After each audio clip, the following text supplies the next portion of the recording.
अस्सलामुअलैकुम my YouTube family, कैसे हैं आप सब। आई होप कि आप सब लोग बिल्कुल ठीक ठाक होंगे, खैरियत से होंगे। मेरी यूट्यूब फैमिली बिल्कुल खैरियत से होगी, मैं भी बिल्कुल ठीक ठाक हूँ अल्हम्दुलिल्लाह।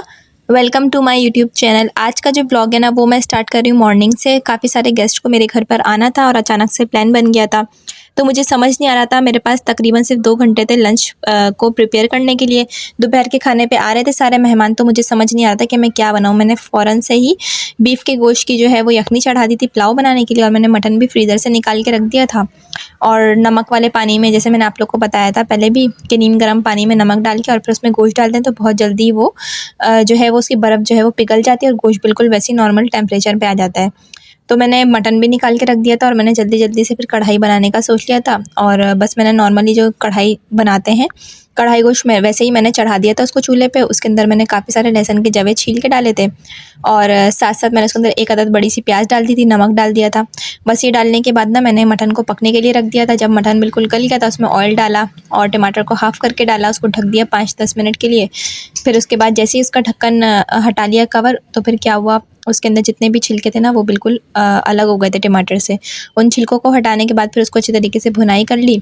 थोड़ा सा सफ़ेद ज़ीरा और साबुत धनिया, इन दोनों चीज़ों को मैंने भूनने के बाद कूट लिया था, और कुटी हुई काली मिर्च बस ये डाल दिया था। अच्छी तरीके से भुनाई करने के बाद 2 से 3 मैंने इसमें हरी मिर्चें डाल दी थी और ऊपर से अदरक डाल दी थी। बहुत ज़बरदस्त ये नमकीन कढ़ाई बनती है, आप लोग ज़रूर ट्राई कीजिएगा। सेम इसी मेथड से सेम यही रेसिपी होगी, चिकन के लिए भी बहुत बेहतरीन बनती है, ज़रूर आप लोग ट्राई कीजिएगा। बस ये है कि मटन का कुकिंग टाइम जो है वो चिकन से ज़्यादा होता है, तो इसी हिसाब से आप बना लीजिएगा, क्योंकि चिकन जो है वो बहुत जल्दी फ़ौरन निगल जाती है। अच्छा, मैंने आज का जो व्लॉग बनाया ना, मैंने सोचा मैं आप लोग के साथ शेयर करूं ऐसी आदतें जो कि आप लोग अपनाएंगे ना, तो देखिएगा आप के जो किचन में जो काम होता है ना ख़वातीन का, वो बहुत उसका जो टाइम पीरियड है वो कम हो जाएगा। क्योंकि ज़्यादातर क्या होता है, हाउसवाइफ हम लोग क्या कर रहे होते हैं, पूरा दिन किचन में ही लगे हुए होते हैं। एक के बाद एक काम होता है, एक के बाद एक काम होता है। हम बहुत ज़्यादा परेशान हो जाते हैं कि भाई हमें तो अपने लिए बिल्कुल भी टाइम नहीं मिल रहा है। कोई और अगर काम करना हो किचन के अलावा, उसके लिए भी हमें बिल्कुल भी वक्त नहीं मिल पा रहा होता है। सारा जो हमारा टाइम है ना वो किचन में ही जा रहा होता है, वहीं पे कंज्यूम हो रहा होता है, वहीं पे यूज़ हो रहा होता है। तो हम लोग बहुत ज़्यादा परेशान रहते हैं इस सिलसिले में। तो मैं आप लोग के साथ यही बात शेयर करने जा रही हूँ आज के ब्लॉग में, कि आप लोग कोशिश करें कि टाइम मैनेजमेंट के हवाले से कि आप लोग किस तरह से अपने टाइम को बचाएं और एक वक्त में आप 2 काम करने की आदत डालें। जैसे आप बर्तन धो रही हैं, साथ साथ आपका चूल्हे पे जो है वो सालन भी पक रहा है। ये आप बिल्कुल ना करें कि आप कोशिश करें कि नहीं भाई पहले मैं एक काम निपटा लूँ फिर उसके बाद मैं दूसरा काम शुरू करूँ। इस तरह क्या होगा, आपका वक्त बहुत बर्बाद होगा। आप कोशिश करें, अगर आप बर्तन सारे धो रही हैं तो एक तरफ पहले आप सालन को चूल्हे पे रख दें, ताकि वो जब तक पक रहा हो तब तक आपके बर्तन धुल रहे हों। और अगर आप ऐसा करेंगी कि पहले आप पूरे बर्तन धो लेंगी, उसके बाद फिर आप सालन को चढ़ाएंगी चूल्हे पे, तो सोचिए आपका टाइम जो है वो बहुत ज़्यादा वेस्ट होगा। तो आप कोशिश करें एक वक्त में ना आप 2 काम करें, तो इससे क्या होगा, आपका वक्त बहुत सेव होगा और आपका टाइम बहुत बचेगा और आपकी एनर्जी भी जो है वो ज़ाया नहीं होगी। क्योंकि हम लोग ख़वातीन क्या कर रही होती हैं, बहुत ज़्यादा किचन में लगी हुई होती हैं, एक के बाद एक काम, एक के बाद दूसरा काम, और बहुत ज़्यादा कामों की जो लातादार लिस्ट होती है ना वो बढ़ती चली जाती है, वो बिल्कुल भी ख़त्म नहीं होती। और दिन के आखिर में क्या होता है, बिल्कुल थक के इंसान चूर हो जाता है। तो इसलिए जो है आप कोशिश करें कि एक वक्त में 2 काम करें और टाइम को मैनेज करना सीखें कि एक टाइम में आपको क्या काम वक्त पे कंप्लीट करना है। जैसे कि मैं ब्लॉग भी बनाती हूँ और मैं वॉइस ओवर भी करती हूँ, ज़ाहिर सी बात है मैं घर में सबको देखती भी हूँ, ख्याल भी रखती हूँ, बच्चों को भी देखती हूँ, बड़ों को भी देखती हूँ, और साथ साथ मैंने आप लोग को बताया था मैं ट्यूशन भी पढ़ाती हूँ। तो सारे काम जो है वो मैं एक वक्त में कैसे कर लेती हूँ एक दिन में।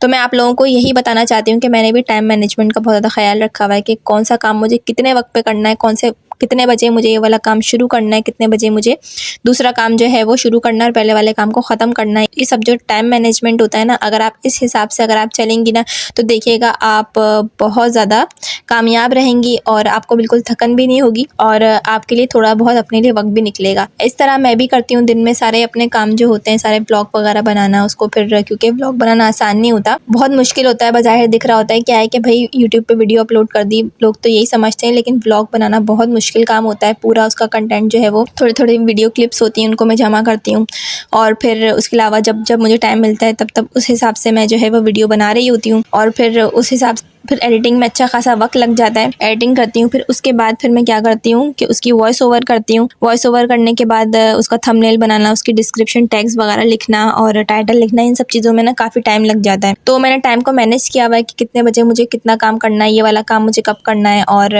अच्छा जी, ये सारी बातें हो गई हैं टाइम मैनेजमेंट के हवाले से। अब मैं आप लोग को बताऊं कि ये वाला जो सूट है वो मैंने लिया था कार्डी से, ठीक है। ये मैंने लिया था कार्डी की सेल से, और सेल में क्या हुआ था कि बहुत फ़ायदा हो गया था, मुझे बहुत सस्ता मिल गया था, मतलब कि बहुत महंगा भी नहीं मिला था। तकरीबन 1900 रुपये का 3 पीस सूट था, और ये बहुत ही कोई सॉफ्ट कपड़ा है, और ये मैंने सेल में से परचेज़ किया था। इसको मैंने स्टिचिंग करने के बाद खुद मैंने इसकी स्टिचिंग की थी। मैं आप लोग के साथ शेयर करूँ कि देखें जी, मैंने यूट्यूब से ही स्टिचिंग भी सीखी है। जो मैं कपड़े अपने खुद घर पर सिलाई करती हूँ सब मैंने यूट्यूब से ही सीखे हैं, और यूट्यूब माशाल्लाह से बहुत काम की चीज़ है। अगर आप इसको सही फ़ायदे में अगर आप देखा जाए, किसी भी तरह का, चाहे आपको खाना पकाना हो, चाहे आपको सिलाई कढ़ाई सीखनी हो, या चाहे आपको कोई भी काम उसमें सीखना हो, पढ़ाई करनी हो, तो यूट्यूब बहुत ही बेस्ट प्लेटफॉर्म है। आप उसमें कोई भी चीज़ सर्च करके और आप उसको सीख लें आराम से। ये देखिए जी, मैंने कितनी सफाई से ये जो है बेल लगाई है, उसके ऊपर जो है पीछे पट्टी भी लगाई है, डिज़ाइन वगैरह भी डाला है मैंने, दामन पे, उसके ट्राउज़र पे भी मैंने डिज़ाइन डाला है, और ये सब मैंने खुद किया है। सब कुछ मैंने एक एक चीज़ स्क्रैच से ना यूट्यूब से सीखी है, और यूट्यूब पे बिल्कुल अच्छी तरह से सिखाते हैं, बिल्कुल बच्चों की तरह, जैसे जिसको बिल्कुल भी सुई भी पकड़ना ना आए, बिल्कुल भी सिलाई का उसको नो हाउ कुछ भी ना हो, तो वो भी इंसान बहुत अच्छे और ज़बरदस्त कपड़े सीना स्टार्ट कर सकता है। तो काफ़ी सारे चैनल्स हैं यूट्यूब के ऊपर, तो आप लोग उनको देख लीजिएगा, थोड़ा थोड़ा करके आप सीखना शुरू करें, क्योंकि घर में सिलाई करते हैं ना, तो उससे क्या होता है, बहुत ज़्यादा पैसों का सेविंग होती है, पैसे बहुत ज़्यादा सेव होते हैं, क्योंकि जो बाहर टेलर वगैरह सिलाई ले रहे होते हैं ना, वो बहुत ज़्यादा ले रहे होते हैं। उतने में तो हम क्या करें, थोड़े से पैसे मिला के और नया सूट आ जाता है। तो ये मैंने ना खादी की सेल से लिया था। वैसे हमेशा मैंने कोशिश करती हूँ कि सेल से ही कपड़े लूँ, तो उससे क्या होता है, पैसों की बहुत ज़्यादा बचत हो जाती है। 3000 वाला सूट 2000 में मिल रहा होता है। बच्चों के भी मैं कोशिश करती हूँ कि मैं खुद सी लिया करूँ। बाकी जो बहुत मुश्किल कपड़े होते हैं, जैसे कि बहुत फैंसी ड्रेस होते हैं, कहीं शादी में आना जाना हो, या इस तरह के जो कपड़े होते हैं ना, वो मैं कोशिश करती हूँ कि मैं बाहर से परचेज़ कर लूँ, और मार्केट से ले लेती हूँ, वरना अदरवाइज़ घर में पहनने के तो मैं ज़रूर घर में ही सिलाई करती हूँ। और सारी जो स्टिचिंग है ना, वो मैंने पूरी की पूरी यूट्यूब से ही सीखी है। आप भी कोशिश कीजिएगा कि आप भी जो है वो इस तरह की चीज़ें यूट्यूब से सीख लिया करें, तो इससे क्या होता है, बहुत आसानी हो जाती है, और पैसों की बहुत ज़्यादा सेविंग भी हो जाती है। अच्छा, टाइम मैनेजमेंट के हवाले से मैंने, आप लोग सोच रहे होंगे कि मैं ट्यूशन भी पढ़ाती हूँ, सारे काम भी करती हूँ, और जी हाँ, मैंने आप लोग के साथ यही बात शेयर करनी थी कि मैं सारे काम करती हूँ दिन में ही अपने, मतलब कि पूरा दिन एक के बाद एक मेरे पास काम होता है, लेकिन अल्हम्दुलिल्लाह माशाल्लाह मेरे पास अपने लिए भी थोड़ा बहुत मैं टाइम बचाती हूँ। तो टाइम मैनेजमेंट का ना यही फ़ायदा है कि आप लोग कोशिश करें कि अपने लिए आप वक्त निकालें, हर काम को आप मैनेज करके करें। ये नहीं कि आप बिल्कुल हर चीज़ को फैला दें और आपको समझ नहीं आ रहा हो कि कहाँ से शुरू करना है, कहाँ से ख़त्म करना है। पहले आप प्रॉपर पूरा सोचें कि क्या चीज़ पहले करनी है। अगर आपको नहीं समझ में आए तो आप जर्नल में लिख लें कि आपको अगले दिन का ये काम करना है, ये काम करना है। तो इस तरह से क्या होगा, आपके सारे काम घर में पूरे हो जाएंगे।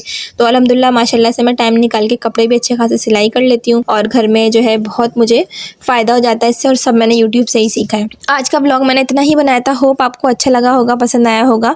वीडियो पसंद आई हो तो लाइक ज़रूर कर दीजिएगा, चैनल पर नए हैं तो सब्सक्राइब भी ज़रूर कर दीजिएगा। मिलती हूँ मैं आपसे नेक्स्ट ब्लॉग में, जब तक के लिए अल्लाह हाफिज़।